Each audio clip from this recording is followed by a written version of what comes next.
आज का जो टॉपिक है वो स्टार्ट करते हैं।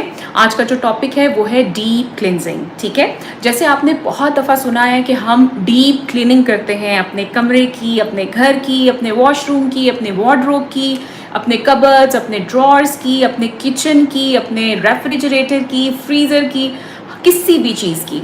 वो क्यों ज़रूरी होती है? वो इसलिए ज़रूरी होती है कि उसके अंदर जितना क्लटर, जितना डस्ट, जितना डर्ट और जितना वेस्ट पड़ा हुआ होता है वो सब कुछ निकल जाए और जगह बिल्कुल साफ़ सुथरी हो जाए। जो हमारा टॉपिक है क्लिनजिंग, उसका मतलब भी डीप क्लीनिंग ऑफ स्किन ही है। डीप क्लीनिंग करना क्यों ज़रूरी होता है, ये देखें। ये हमारा पोर है, या हमारी स्किन के ऊपर जो पोर्स हैं, ये उसकी ओपनिंग आप समझे, ये ऊपर है। और ये नीचे आप देख रहे हैं, ये एक जगह नज़र आ रही है आपको, एक रास्ता नज़र आ रहा है। इसके अंदर सारे का सारा जो सीबम है, जो भी प्रोडक्ट्स आप लगाते हैं, जिसमें आपका मेकअप होता है, जिसमें आपका मॉइस्चराइज़र हो सकता है, जिसमें आपका सन ब्लॉक होता है, ये सब की कंसीलर हो सकता है, कोई भी चीज़ हो सकती है जो आप लगाते हैं, वो सब इसी के अंदर फंसता जाता है।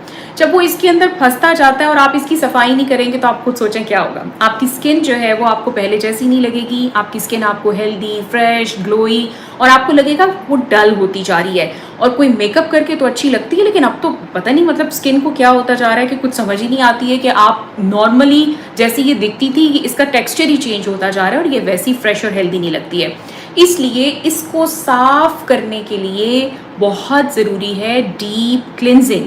अब जो क्लिनजिंग होती है उसके लिए डिफरेंट प्रोडक्ट्स यूज़ किए जाते हैं, लेकिन आपको अपनी स्किन और अपनी रूटीन के हिसाब से अप्रोप्रिएट प्रोडक्ट चूज़ करना चाहिए। जैसे मैं अभी आपको कुछ प्रोडक्ट्स जो हैं वो दिखाऊंगी, और इनको जो अगर आप अप्रोप्रिएट प्रोडक्ट यूज़ या सूटेबल प्रोडक्ट यूज़ नहीं करेंगे अकॉर्डिंग टू योर स्किन या अकॉर्डिंग टू योर रूटीन या रिक्वायरमेंट ऑफ स्किन, तो आप देखेंगे कि आपको वो रिज़ल्ट नहीं मिलेगा जो कि आपने फोर्स ही किया हुआ है या जो आपको मिलना चाहिए। ठीक है, अच्छा, क्लिनजिंग जो है क्या रोज़ कर सकते हैं, या दिन में 2 दफ़ा कर सकते हैं, 1 दफ़ा कर सकते हैं, कैसे करनी चाहिए?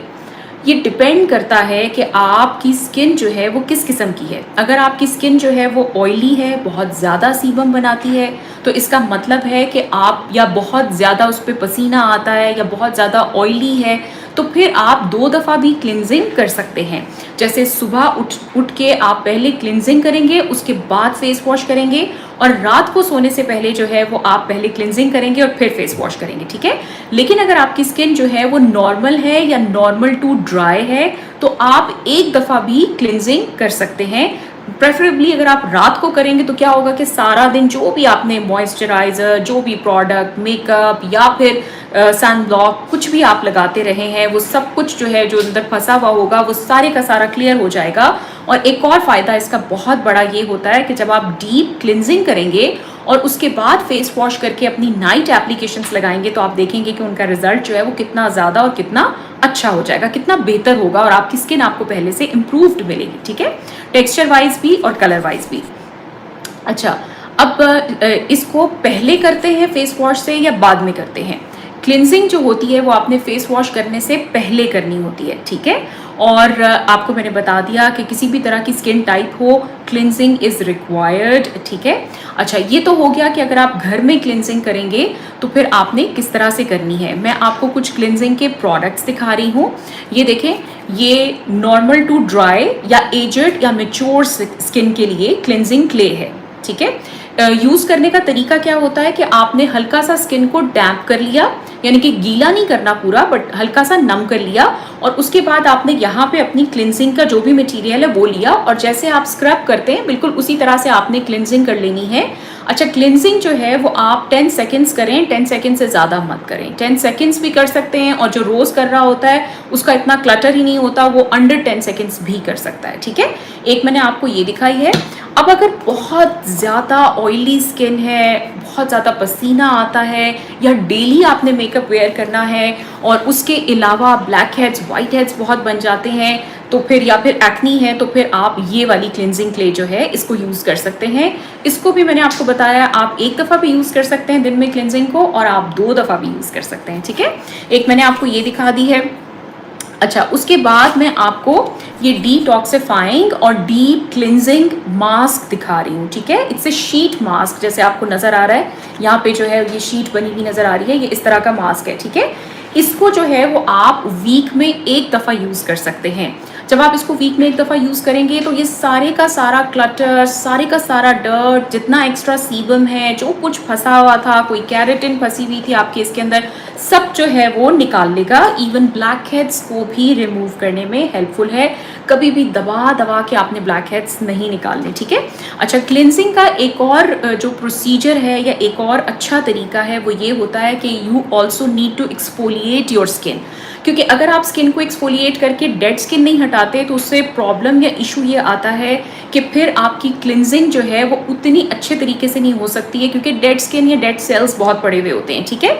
इसके अंदर मैंने पहले भी दिखाया हुआ है, लेकिन एक्सफोलिएशन के लिए जो है वो मैं आपको पील्स दिखा रही हूँ, जो आप महीने में 2 दफ़ा यानी कि 15 डेज के गैप से कर सकते हैं।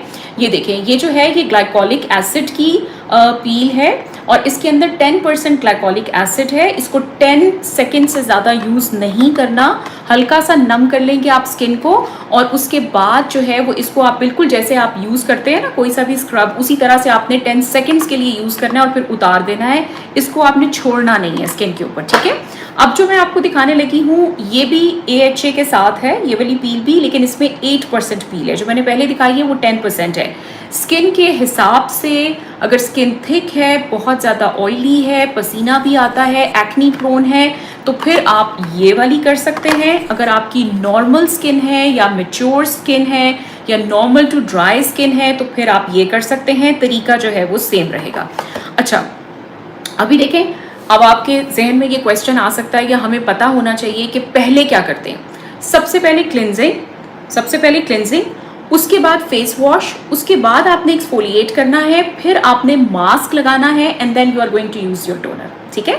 तो ये 5 स्टेप्स मैं आपको बता रही हूँ। पहले आपने क्लिनजिंग करनी है, फिर आपने जो है वो फेस वॉश करना है, फिर एक्सफोलिएट करना है, उसके बाद आप मास्क यूज़ कर सकते हैं और फिर आपने टोनर लगाना है। जब आप मास्क को उतारेंगे तो फिर टोनर ज़रूर लगाएं, ठीक है। अच्छा, ये देखें, ये मैं आपको इस तरह का टोनर दिखा रही हूँ जिसके अंदर 3 तरह की चीज़ें हैं, ठीक है। ये क्या करता है कि ये आपका मेकअप रिमूवर की तरह भी काम करेगा और उसके अलावा जो है ये एज ए टोनर भी काम करता है। तो आप इसको फेस वॉश करने से पहले मेकअप उतारने के लिए भी यूज़ कर सकते हैं और फेस वॉश करने के बाद एज ए टोनर यूज़ कर सकते हैं, ठीक है। ये ऑल स्किन टाइप्स है। लेकिन अगर किसी की स्किन पे बहुत ज़्यादा ऑयल आता है, बहुत ज़्यादा पसीना आता है या ब्लैक हेड्स, वाइट हेड्स और पिंपल्स बनते हैं तो फिर आपने ये वाला टोनर करना है। इसके अंदर मेकअप रिमूवर नहीं है, इट्स ए फुल या कंप्लीट टोनर। ये सोल टोनर है, इसका मतलब है कि ये हमेशा आप फेस वॉश करने के बाद यूज़ करेंगे, ठीक है। उसी तरह से मैं एक और आपको टोनर दिखा रही हूँ। ये कॉम्बिनेशन स्किन या सेंसिटिव स्किन के लिए है। इसके अंदर भी जो है वो आप वो नहीं करते, मतलब क्या कहते हैं, इसमें भी आपने ये एज ए मेकअप रिमूवर इसको नहीं यूज़ करेंगे। ये भी आपका जो है वो सोल क्या कहते हैं टोनर है, इसको आप फेस वॉश करने के बाद यूज़ करेंगे, ठीक है। अच्छा, जो स्किन है उसकी सफाई इसलिए बहुत ज़रूरी होती है कि अगर आप उसे साफ़ नहीं रखेंगे तो वो भी साफ़ नहीं रहेगी, और जब साफ़ नहीं रहेगी तो आपको कभी भी फ्रेश और हेल्दी और अच्छी नहीं लगेगी, ठीक है। अच्छा, फिर बहुत सारे क्वेश्चंस या बहुत सारे लोग ये पूछते हैं कि भाई ये क्या मतलब सिर्फ आप बाज़ार से ख़रीद के क्लिनजिंग कर सकते हैं, क्या आप घर में क्लिनजिंग नहीं कर सकते? देखिए, आप घर में क्लिनजिंग तो कर सकते हैं, लेकिन जो किचन से आप प्रोडक्ट्स लेंगे या घर में से जो आप प्रोडक्ट्स यूज़ करेंगे वो जो है वो अनकंट्रोल्ड फॉर्म में होता है। अनकंट्रोल्ड फॉर्म का मतलब ये होता है कि हमें नहीं पता होता कि उसके अंदर कितनी कॉन्सेंट्रेशन है किसी भी इंग्रेडिएंट की। वो भी आपको बर्न कर सकता है, वो भी आपको इरिटेशन दे सकता है और वो भी आपकी स्किन के ऊपर किसी भी किस्म की एलर्जी दे सकता है। इसलिए प्रेफरेबली ये ज़्यादा बेहतर है कि आप जो हैं वो कोई जो रेडी प्रोडक्ट है, जो कि रेडी मेड प्रोडक्ट है, जो कि अवेलेबल होता है, आप उसी को यूज़ करें रादर देन यूजिंग आपके किचन प्रोडक्ट्स, ठीक है। ये ज़्यादा सेफ रहेगा। अब हम आ जाते हैं कि आप अपनी रूटीन में जो है वो क्लिनजिंग करते हैं और आप सारा ख्याल रख रहे हैं, सब कुछ कर रहे हैं, और फिर भी आपको लग रहा है कि इतनी, क्योंकि गर्मी बहुत ज़्यादा है, आपको लग रहा है कि मेरी स्किन जो है ना उसकी टोन, उसका टेक्सचर वो अच्छा नहीं है, वो अभी भी रफ़ लगती है और अभी भी फ्रेश नहीं लगती है, या उसका टोन या उसकी अनइवन टोन जो है वो ठीक नहीं हो पा रही है, तो उसके लिए आपने जो क्लिनजिंग है वो क्लिनिक में आके करानी है। जब आप क्लिनिक में आके क्लिनजिंग करवाएंगे तो आप देखें, अगर आपके जो खुद से यूज़ करने वाली चीज़ों का जो रिज़ल्ट है उससे कहीं ज़्यादा रिज़ल्ट आपको मिल सकेगा जब आप जो है वो क्लिनिक में आके एज ए प्रोसीजर उसको करवाएंगे। ठीक है, इसके लिए हमारे पास डिफरेंट तरह के इक्विपमेंट्स अवेलेबल होते हैं जिसके थ्रू जो है वो हम क्लिनजिंग करते हैं, और इसका कोई नुकसान नहीं है।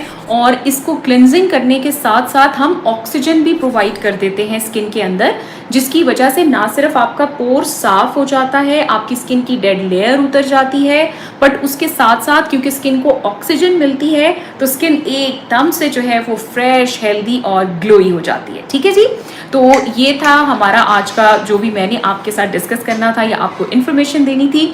होपफुली आपकी गलतियां आपको समझ आ जाएंगी। देखिए, ऐसा होता है कि हमारे पास सारे के सारे प्रोडक्ट्स पड़े हुए होते हैं या हम उसको यूज़ भी कर रहे होते हैं, लेकिन हमें ये पता नहीं होता और हम कोई ना कोई गलती कर रहे होते हैं जिससे हमारी स्किन पे हमें वो रिजल्ट्स नहीं मिल रहे होते जो कि मिलने होते हैं। ठीक है जी।